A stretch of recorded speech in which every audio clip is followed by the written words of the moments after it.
Do your habits. Are you implementing these? I'm going to leave the habits conversation for a few weeks, but when I conquer the 2 habits I'm working on now, I'm going to be jumping on. Thank you, Amy. Good feedback. Super helpful. And be talking about the next ones that I'm doing. So for a little while, we'll be dropping the topic of habits. But if you missed the topic, if you missed the discussion, you want to learn about habits, which ones to implement first, head over to YouTube, and I believe it's episodes, the last 2 that I did. I don't know. I'm not. I need to look and see what the numbers are. Whatever the last 2 episodes are, they've got all the information for you. So today we're jumping into something new. And just welcome everyone who's joining. So the past couple of years, as I've started out being a little more active on social media, starting with the small seed, and then especially this last year as I have had a couple podcasts go up, I think when you hear someone talk, you feel more of a connection. I've had a lot more emails of people reaching out to me and asking a couple questions. I feel like there's a few themes of the questions I get asked probably the most. The question I get asked the most is, how do you dare to start? I have this idea, or I've had something that's been nagging at me. I had this prompting. I can't shake the feeling that, words like that, where people tell me, but so how did you just dared to do it when you came from not knowing anything, not having any connections, and not like I'm so far this other way, but I think that's a question because those first initial things, the first initial steps, I believe can be the scariest, right? But what's interesting with a lot of the emails that I've seen of people saying, how did you dare start? How did you do it? I see some very similar phrases, especially from the people who said, the past 3 years, I've had this idea, or the past 4 years, or even some that I've got recently, I started it 3 or 4 times and then deleted my blog or decided not to or whatever. Here's some of the common phrases I'm hearing in these emails. I'm so terrified of the criticism or the comments. I heard people say negative things about people who did things like this that I'm trying to start, and so I don't know. I'm really afraid that I'm going to come across the wrong way. I'm really afraid of what my family's going to say. The common theme in all of these emails that I'm getting is one huge word. I was about to say one huge F word, but that sounds a little more intense than it is. It's fear. There is so much fear in starting something new. And there's some reasons why, and there's some things we can do to overcome that fear. And that's what we're going to talk about today. I think this is a really huge topic, and I think it's another one of those, kind of like the habits topic, like once your mind is open to this, I feel like you can implement it and really change. I know, I'm sorry about the one huge F word comment. Fear is massive though, right? And I feel like it unlocks your potential, and here's why. So first I'll start by saying fear of failure is real. I think fearing that we're going to fail, I think that's something that we struggle with, but I think there's a different fear that matters more. And this is what I hear more in the emails I'm receiving, in the comments and the direct messages, fear of others. I think some of us are afraid we're going to fail. I think more of us are afraid of what others are going to think, of what others are going to say, of what we think others are going to think we think about ourselves because, oh, I've just launched this website and, oh my goodness, people must think that I think I'm so cool. Or maybe even when we get that feedback, that real-time feedback that people say that. Fear of what others are thinking is everywhere, and it bears no fruit. It doesn't ever amount to any goodness when we worry about what other people are thinking about us. It just doesn't. It doesn't lead to anything good, and here's why. Who is the father of fear? It's the devil. The devil can't create. The devil can't inspire. The devil doesn't build. So he is the father of your fear. So if you're taking him as your master, nothing good will come of it. I'll just tell you that much. Nothing good will come of it. There's a very different thing that can stop us that can be good. Something like a conversation with someone where we feel like, you know what, maybe I'm doing this for myself. Maybe actually I'm doing something because I want people to think I'm cool, or people to follow me, or people to like me, or people to want to be my friend. That's also not a good motivation. So the devil doesn't build, the devil doesn't inspire. He can only tear down what we've built, or he can try at the beginning of what we're doing to stop us, or right after we start something to make us feel silly about it, or foolish, or give us negative feedback. And that is fear. And again, fearing that we're going to fail, that's one thing. Fearing what others think, it's debilitating. And I think it's a tool that the devil uses over and over again to stop good people. I'm totally preaching right now. To stop good people from doing what they can do to inspire the world. And I don't care your platform. I'm going to say this probably on every live. I don't care if your platform is in your home. I don't care if your platform is online. I don't care where your platform is. There is no big, there is no small in the kingdom of God. And that's what I truly believe. This can happen just as often in what we put out there or what we do ourselves and how we live our own lives. So we know fear comes from the devil. We know that it bears no fruit and it gives no goodness. So how do we fight this fear?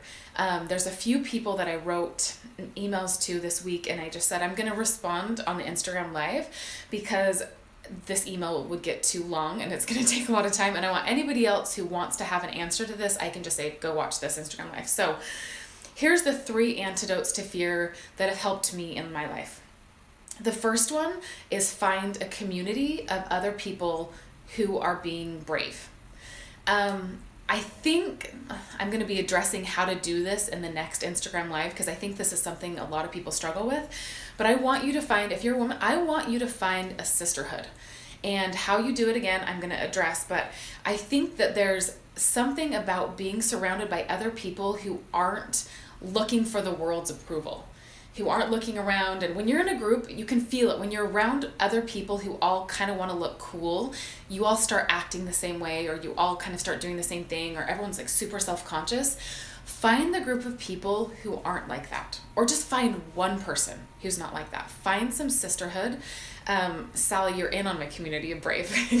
You're here now and you can come over anytime. But I want that sisterhood, and then start talking to them. Maybe make a weekly phone call, or work on a project together, or have play dates and invite another mother over who you feel like is going to give you that similar sisterhood. Again, I don't care your scope. I'm not saying you have to have like these big influencer friends. This is not what this is about.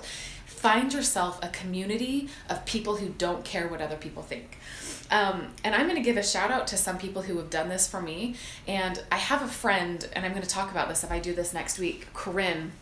She is an influencer. She's a blogger over at Montero. She shares, and she shared this on her Instagram, that she really struggled finding friends. And you know what she did? She prayed for it. So that's one way, and I'll talk about this probably next week. But there's a lot of things you can be doing, but here's some of the people that I found. And ironically, there's not a lot of them that live close to me. And probably a part of this is that I'm a homebody. I actually really like being home, and I should get out more. But this is where I feel like social media has been, I love the day I live in because I can find these people online. So a few people I work with at the Small Seed: Kim Stoddard, Krista Horton, Brooke Williams, Megan Grant. I could go on and on. I shouldn't even start listing names. But these are women that we do a work together, and because of that work, we check in frequently. It kind of gives us a reason to talk to each other. And this may be just like something fun. Like maybe you just start a blog and you don't even care who's watching it, but it just gives you a reason to connect with other women. There's actually a friend of mine, Ashley. She does a blog, Say It Sis, with all her sisters. And when I talked about her start, she talked to me when she was first starting it. She's like, what we really want is we just want to start talking more, and we want to share ideas more. And now what she started is awesome, and you should check her blog out. But maybe start something with someone. Another friend, Melanie Burke and Ronna Fair, we're working on another project that I'll be talking about soon. Again, it's something that we have a reason to talk, and so we talk about it. Maybe you start a mom's group where it's just every week. Maybe you read some book together, or it's a book club, or I have a cook club I'm involved in. So there's a lot of ways you can do this. Another one are my sisters and my mom. A couple episodes back, we did a broadcast together over Christmas, which was so fun. But find a sisterhood that you connect with, and find people who believe your call, who believe you, who aren't going to sit there. I mean, talking openly and having someone who's going to be honest with you is awesome. People who don't believe in you, who don't believe you are called to do what you feel you were called to do, probably not going to be as helpful. And maybe even some of those people are close to you and you can talk about other things, and that's awesome. But find yourself a sisterhood. So first thing, antidote to living in fear. Find yourself a sisterhood or a brotherhood. If there's some brothers on here today, find the people who believe in you, who you believe in, and who you don't have to talk about what everybody else thinks. Not helpful. Number 2, do it. Action. I think single-handedly for me, action is something that has helped me dispel fear more than anything else. Freydog is her Instagram handle, emailed me this awesome thing, and it was something that was in my mind last time. She direct messaged me after the last Instagram live, and now I'm not going to quote, I'm going to feel a little bit silly. It's because it's science and I should know this rule, but anything that's put into action stays in action more easily. It's that initial effort that takes the most action. And I wrote her back and I was like, Freya, this is amazing. This is exactly what I've been feeling. But that action, that first step into the dark, can feel the hardest because it probably is. But trust me that it's actually going to get easier. It doesn't stay that hard forever. And so I have a couple quotes on this that I just want to read. Rosa Parks, here's a woman who took action. I have learned over the years that when one's mind is made up, this diminishes fear. Knowing what must be done does away with fear. So decide what you're going to do and go take the first step. We just had some poor connection. I don't care what the first step is. Maybe it's buying a URL. Maybe it's texting one friend to try to make a friendship. Maybe it's writing your first line of something you want to share. Maybe it's calling someone. I don't care what your first step is. I don't care how small it is. Just decide a first step and start moving towards it. Here's another one. Ralph Waldo Emerson. Do the thing we fear, and the death of fear is certain. Begin. Start. Third one, Douglas Horton. I don't know who he is. I hope his life's good if I'm quoting him. Action cures fear. Inaction creates terror. I will tell you one thing. The longer you stay in this state of fear, and the longer you I don't know what people are going to say, it's going to become more and more terrifying. And it's going to become this huge thing that, guess what? It doesn't really matter, but it's going to seem like it matters more and more the longer you wait. Number 4, Dale Carnegie, do the thing you fear to do and keep on doing it. That is the quickest and surest way ever yet discovered to conquer fear. Do the thing you fear, keep on doing it.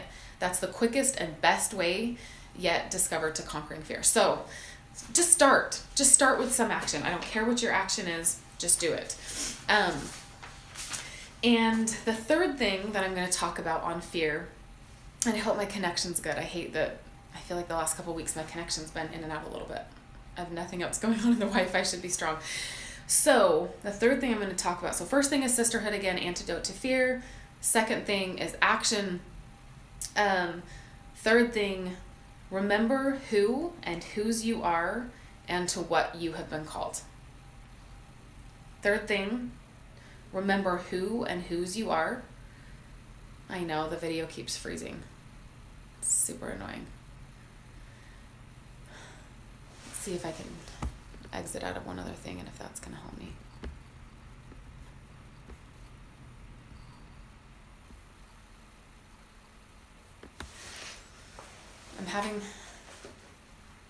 It totally froze.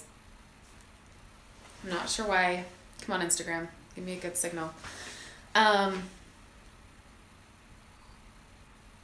giving a little pause here to hopefully get a stronger connection. I realize we just lost 75% of you on the video, so hopefully you're back on. If not, you can catch it over on YouTube and I'll save this. The third thing, the antidote to fear, is remember who and whose you are and to what you have, what you've been called to. So how do we do this? How do we remember? One thing is who you are cannot be dependent on the people around you. This is where I feel like the big thing right now is social media. There's this major backlash on influencers and people are being so frustrated. Don't check in with other people to decide who you are because you're never going to find my connection. So frustrating. Okay, clear on Facebook. Head over to Facebook and I'll maybe look at this, the Facebook screen a little bit as well. that's the thing. If you guys want to head over to Facebook, the page is called The Lizzie Jensen. So this is the thing. Are you checking more in with God to remember who you are?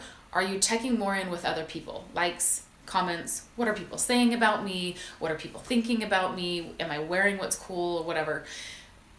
If you had a ratio on how much you check in with other people or how much you check in with God, what would your ratio be? Think about that. Are you hearing from him daily? Or are you checking in with God daily? How do you do that? I do that in the scriptures. I do that in prayer. And I ask him and I talk to him and I talk to him like I'm talking to a friend, but with a little more respect. The second thing on remembering who you are and whose you are and to what you've been called is record those feelings. I just had someone write me an email and basically said, I'm so fearful, I'm terrified, but I know I've been called to this, and they kind of wrote all their stuff, and I said, I'm so glad you wrote me this email, but not for me. I'm glad you wrote this email for you, because you have now a document that says, I felt this and I know I felt this, right? And so I just love that, because I think sometimes we have to go back and say, actually, I was feeling that really strongly to do what I was feeling to do. So record it, have a journal, have some kind of I'll show you my journal really fast. It's super simple, but what I do every day when I'm journaling my scripture journal, I start with a date. It's not even gonna be helpful. It's just a journal. It's really that simple, but I write first stuff about the day, stuff I've been feeling, things I'm struggling with. And then I start into my scripture study, and I've already kind of started to brainstorm questions and things that I'm thinking. And then I have that as my record. Here's a thought, here's my questions. So journal and come with it. And I'm going to give 2 examples here. I've talked about this in my first Instagram live, but unfortunately it didn't save. This book here, I know it's backwards on Instagram and on YouTube it will be, but You Are Special by Max Lucado is a book of a little boy, and it gives this in such simple language. But it talks about this little boy. I'm not going to read it word for word, who's this little puppet, and they call him the Wemmicks, but I will show the image if I can. They're these little wooden puppets, and they walk around all day, and they give each other dots and stars. And if they do something awesome, they get a star, or like a like, right? You get a like on your thing. I love that pretty picture. I love the thing you said. I love whatever. If they do things that aren't liked or are lame, they get dots. So this little boy, this little puppet, is sitting there, and he's like, I'm just getting dots all the time. I'm getting dots all the time. What's wrong with me? And why do I get dots? And maybe I'm worthless. And it says he even started liking hanging out with other Wemmicks, these little puppets who had dots, because he felt better around them. By the way, I'm going to give a plug. Buy this book for your kids. Read it to them often. So all of a sudden, this little puppet runs in, and I'm so sorry for those of you who this is cut out. I know we've lost a ton of you. Catch it on YouTube. Catch it on Facebook. I don't know. Maybe we'll just start doing this on Facebook next time and keep it recording. But he meets this girl who has no dots or stars, and he's like, I don't get it. Like, everybody else, dots and stars stick to you. Why don't they? And she tells them, there's this wood carver, the guy who created us, lives up on the hill. Another pause. So Punicello, this little Wemmick, goes up to see the wood carver. And he's going up, and this is the part that I wanted to share. Read the whole book. The whole thing's amazing. But he says, I want to understand why this girl doesn't have dots and stars. And what he says, this woodcarver says, every day I've been hoping you'd come. And Punicello, this Wemmick, says, I came because I met somebody who had no dots or stars. And the woodcarver says, I know, she told me about you. And here's the question, why don't the stickers stay on her? Or the question from you, how did you dare to start? Or how do you not care what people think? And it's hard. It's hard. And then this is what the maker said, because she has decided that what I think is more important than what they think. The stickers only stay if you let them. And the little Wemmick says, what? And the woodcarver Eli says, the stickers only stick if they matter to you. The more you trust my love, the less you care about their stickers. And that, I believe, is one of the greatest antidotes to fear, is care what God thinks more than what people think, and then go do it. And you won't care anymore, and it won't matter. And as you start acting and as you continue to act, it's going to be more and more fun. It's going to be more exciting. You're going to have to face that fear a little bit less. There's going to be times when it comes back. Ironically, I had some super hate comments yesterday on my Instagram. This guy or girl actually, it was a guy's name. I don't know if it was a guy or girl. Of course, like anonymous, can't see, has hardly any followers and hardly follows anyone, and leaves super mean comments. So I block him, starts another account, and this is at like 1 a.m, and I was up for another call, and just comment after comment after comment. Of course, this new account is only following me and totally targeted bullying, and it was mean and it was heavy, and I almost felt like, and of course he wasn't inspired to do this, but here, and I saw a ton of new people who wanted on Facebook, so I'll join everyone else on the next one. But I almost liked that I got those comments last night to just remember how heavy hate can be and how heavy bullying can be and how mean it is, but also to remember it doesn't matter. I feel bad for him or her, and I've been praying for him or her, whoever that person is, because their life has to be super sad to hate on someone else. It's true. You wouldn't go hate unless there's hate in you. You give off what's inside.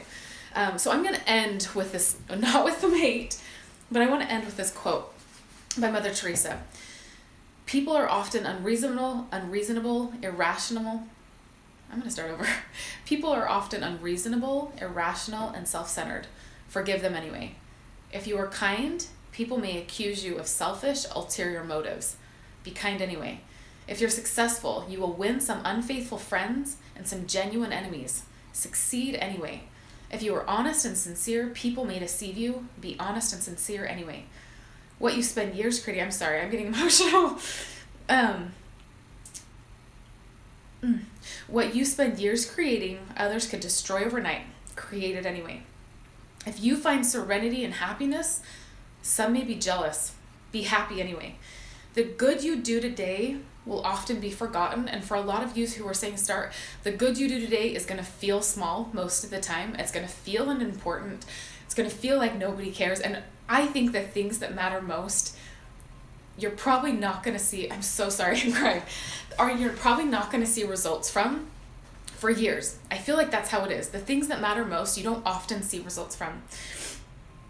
Do good anyway.